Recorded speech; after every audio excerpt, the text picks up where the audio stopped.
माझा भाऊ जो माझ्या मामाकडे काम करत होता वयाच्या 14 वर्षापासून, तो आणि माझे वडील रिक्षा चालवून, माझी आई एका शेतामध्ये शेतमजूर म्हणून काम करायची. स्वतःचं राहायचं घर आजही, मी IAS म्हणून तुमच्यासोबत बोलतोय, पण आजही आम्हाला स्वतःचं राहतं घर नाही आहे, आम्ही भाड्याच्या घरात राहतो. ह्या लोकांनीच मला शिक्षणासाठी पैसा पुरवला. माझा भाऊ तिकडं मामाकडे काम करायचा, रात्रंदिवस तो काम करायचा. सकाळी 6 वाजता ते दिवस सुरू व्हायचा, 11 वाजता संपायचा. दिवसभर त्याला काम असायचं. 2,500 रुपये सुरुवातीला मिळायचे, आत्ता 6,000 मिळायचे. जसे ते पैसे त्याला मिळाले तसे तो माझ्या अकाउंटला ट्रान्सफर करायचा. 1 रुपयाही तो त्याच्यातला स्वतःसाठी घ्यायचा नाही. म्हणून मी सुरुवातीला म्हटलं की माझा छोटा भाऊ जो माझ्यापेक्षा खूप मोठा आहे, त्याचं कारण ते आहे. ह्या लोकांच्या सपोर्टमुळं मी पुढे माझा अभ्यास सुरू ठेवला. फायनान्शियल स्टॅबिलिटी बऱ्यापैकी आली होती. पुण्यामध्ये शिरलो मी. आमच्या कॉलेजचा 12वीचा आर्ट्स, सायन्स आणि कॉमर्समध्ये इंग्रजीचा टॉपर होतो परीक्षा पद्धतीमध्ये. पण माझं इंग्लिश खूप वाईट होतं, प्रचंड वाईट होतं. मी BA इंग्लिशमधून करण्याचा निर्धार केला होता, पण माझं इंग्लिश खूप वाईट होतं. मी एक किस्सा नेहमी सांगतो माझ्या भाषणामध्ये की पहिल्यांदा मी पुण्यासाठी निघालो होतो. आता त्यात गंमत अशी की आमच्या म्हणजे माकडापासून उत्पत्ती झाली ते आतापर्यंतच्या आमच्या जनरेशनमधला मी पहिला 10वी पास, पहिला 12वी पास आणि आता पहिला ग्रॅज्युएट आहे. अशा वाईट परिस्थितीमध्ये मी पुण्यात जाणार होतो. कसलंही वातावरण नव्हतं. पुण्यात जायला निघालो. रात्री 11 वाजता ट्रॅव्हल्स होती. ती ट्रॅव्हल सकाळी 5 वाजता पुण्यात सोडणार होती. वाघोली आणि हडपसरचा एरिया सुरू झाला आणि मोठी मोठी बिल्डिंग्स होती. तिथं असं लिहिलं होतं too late too late too late, ज्याचा अर्थ असतो की हे आम्हाला देणं आहे भाड्यावर किंवा विकण्यासाठी. आता मला काही त्याचा अर्थ माहीत नव्हता. मी चष्मा काढलेला होता, मी डोळे चोळले आणि मला विंडो सीट मिळाली होती. मी असं बघत होतो टू लेट टू लेट. म्हटलं टॉयलेटमधला आय कुठं गेला प्रत्येकाचाच. मग पुन्हा चष्मा घातला तरी टू लेटच दिसतंय, म्हणजे आय कुठं तरी गायब झाला, म्हणजे आपल्याच काहीतरी इंग्लिशमध्ये फॉल्ट आहे असं वाटलं. अर्थात तो फॉल्ट होता. पुण्याच्या फर्ग्युसन कॉलेजमध्ये ॲडमिशन घेतलं. फर्ग्युसन कॉलेजमध्ये खूप चांगले मला मित्र मिळाले. भारतातलं एक नामांकित कॉलेज आहे. लोकमान्य टिळकांनी त्याची 1885ला स्थापना केलेली. खूप ग्रेट कॉलेज आहे. भारताचे 2 पंतप्रधान जे होऊन गेले ते त्या कॉलेजचे आहे. त्यामुळे खूप मोठं कॉलेज होतं. देशभरातून विदेशातून विद्यार्थी तिथे यायचे. त्यात मी आपला गावंढळ मुलगा 12वीमध्ये मराठी शिकला. तिथं तुटकं फुटकं इंग्लिश बोलायचं. तिथं मी ॲडमिशन घेतली. खूप मोठे स्टँडर्ड घरची मुलं मुली यायची. त्यांच्या BMW कार्समधून उतरायची. त्यांचे चांगले चांगले विचित्र पद्धतीचे कपडे असायचे. खूप छान प्रकारचे ते इंग्लिश बोलायचे. खूप मोठे त्यांच्याकडे मोबाईल्स असायचे. खाड इंग्लिश बोलायचे. कॉन्व्हेंटची मुलं. त्यांच्यात आपला जिल्हा परिषदेचा शिकलेला 12वी आर्ट्स झालेला आणि आर्ट्समधून तिथं आपलं एक छोटंसं स्वप्न घेऊन विद्यार्थी येऊन बसला. सैराटसारखेच पुन्हा मग वर्गामध्ये क्लास सुरू झाला. तुला काय आवडतं सांग, बुलेट चालवायला आवडते किंवा काय, असं काहीतरी सुरू झालं. आणि मग आम्ही 350 जणांची बॅच होती आणि आम्ही असे सगळेजण बसलेलो होतो. मोठा हॉल होता तिथला. आणि मग झडती सुरू झाली की तुम्हाला काय व्हायचं ते सांगा. आणि माझा शेवटचा नंबर होता. त्यामुळे मी म्हटलं चला आता बघूयात कोणाकोणाला काय व्हायचं आहे. 95% जणांचं उत्तर तेच होतं की मला IAS व्हायचं आहे. बोंबलायला म्हणलं एवढं खडखड भाषेत बोलतायत, एवढ्या चांगल्या गोष्टी यांच्याकडे आहेत, आपल्याकडं तर काहीच नाही, मग आपलं कसं होणार. जर सगळेच हे होणार असतील तर आपण कधी होणार. त्यामुळे माझ्यापर्यंत नंबर येईपर्यंत मी अगदी PSIS पर्यंत आलो होतो UPSC वरून. पण तरी कसं बसं डोक्यात आलं आणि म्हटलं सर मला पण IASच व्हायचं आहे. आणि गोष्ट अशी आहे की त्या बॅचपैकी मी आज एकटा IAS झालेलो आहे.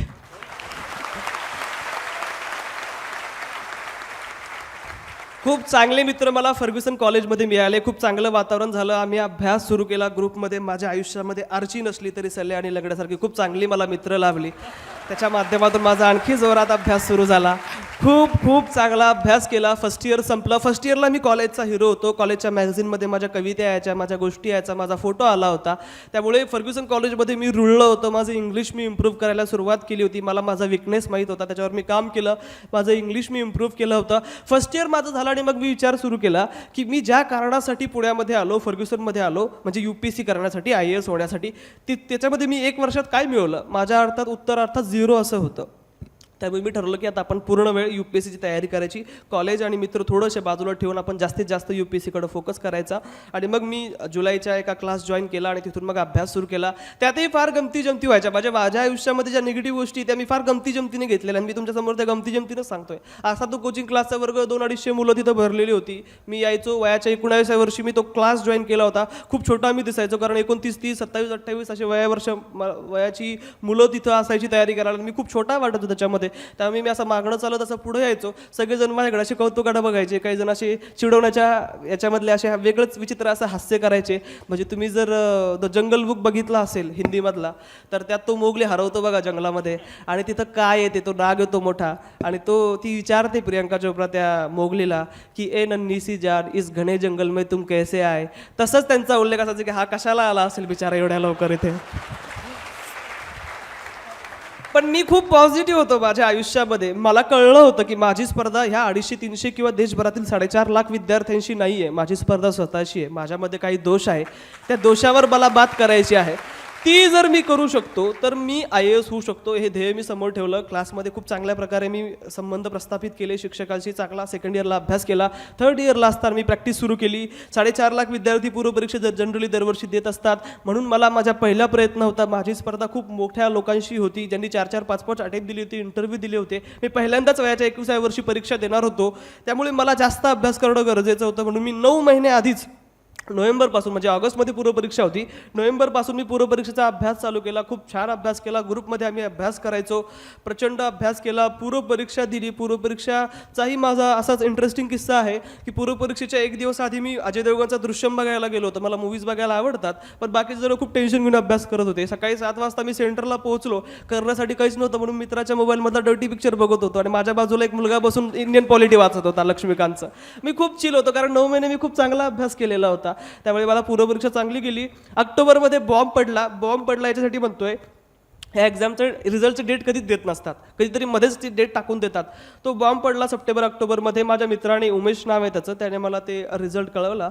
रिझल्ट लागायचा त्या दिवशी मी आणि माझा मित्र, आमची एक हाऊसिंग सोसायटी होती पुण्यातली, ती संध्याकाळी खूप सुंदर दिसायची. त्यामुळे आम्ही खूप फिरत होतो तिथं, आणि तिथं मला त्या मित्राचा फोन आला आणि त्याने सांगितलं की अन्सार, कॉंग्रॅच्युलेशन्स, तू पूर्वपरीक्षा पास झालेला आहेस.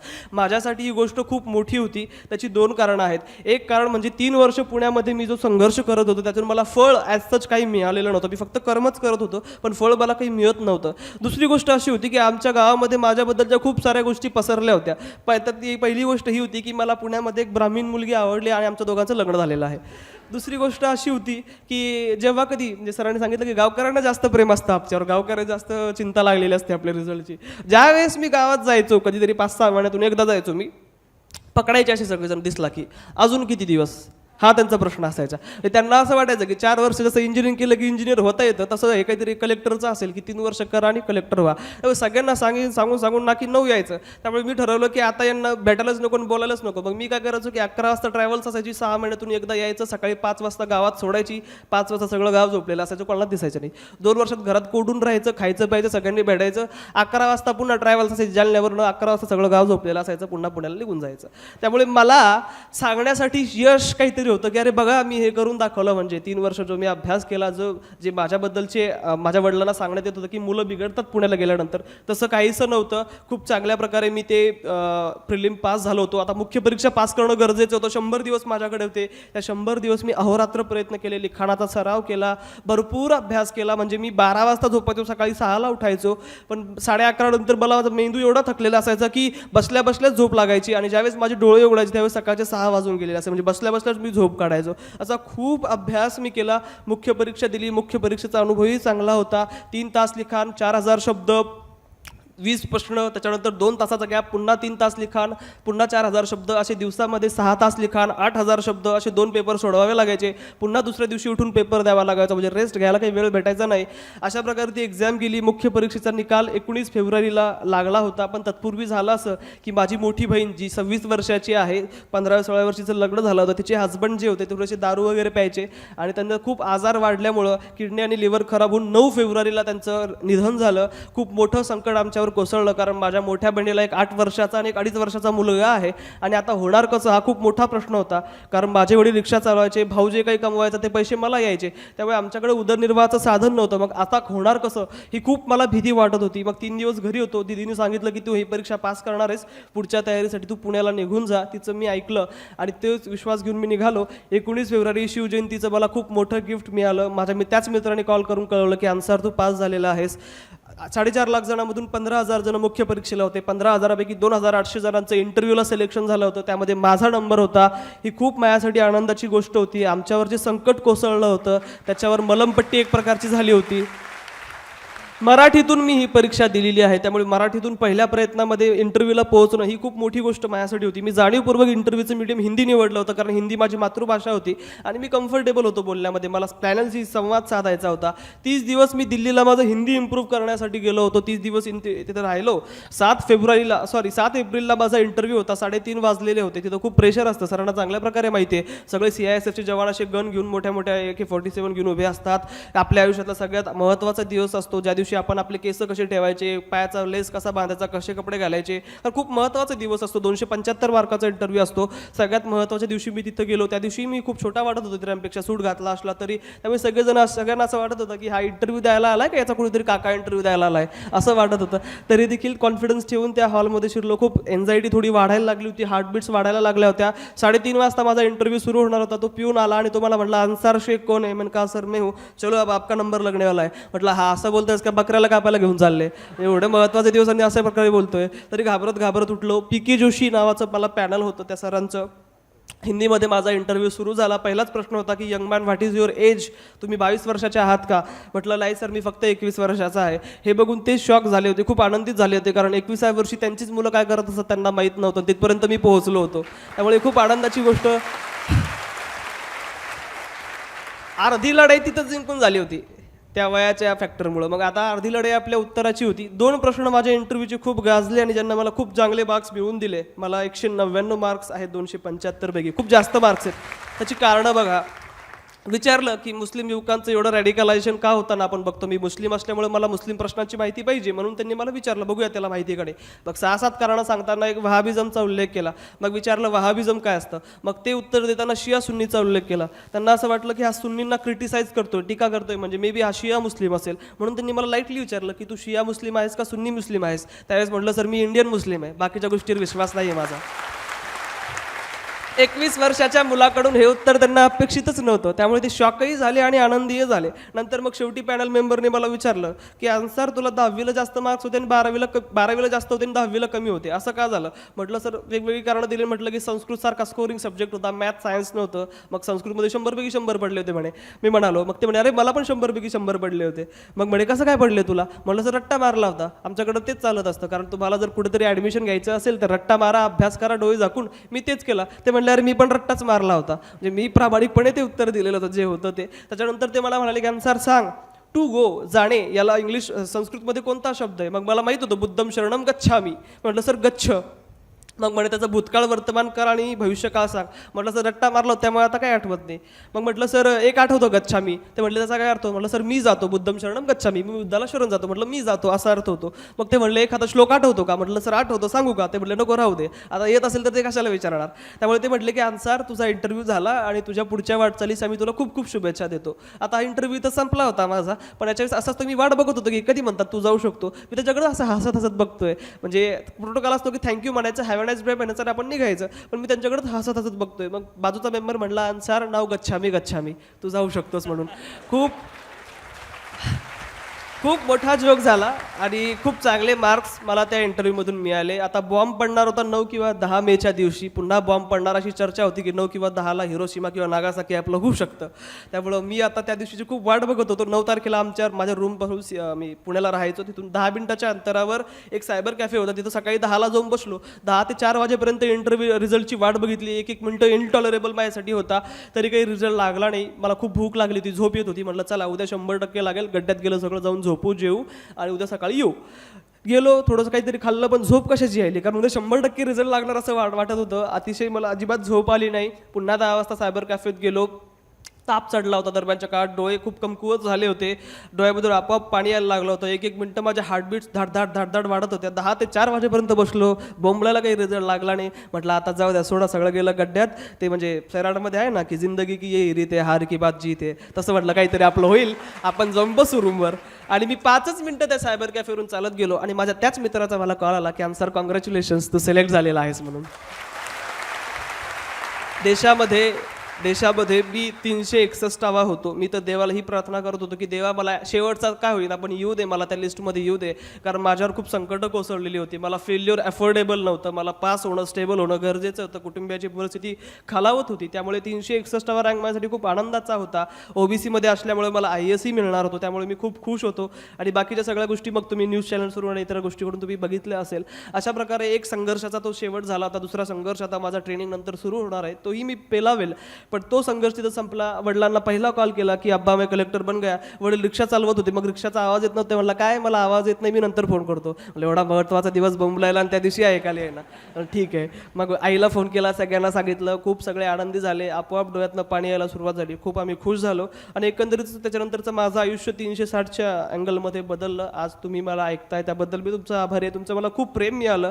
काय शिकायला मिळतं माझ्या या प्रवासातून, आपल्याला काय शिकायला मिळतं?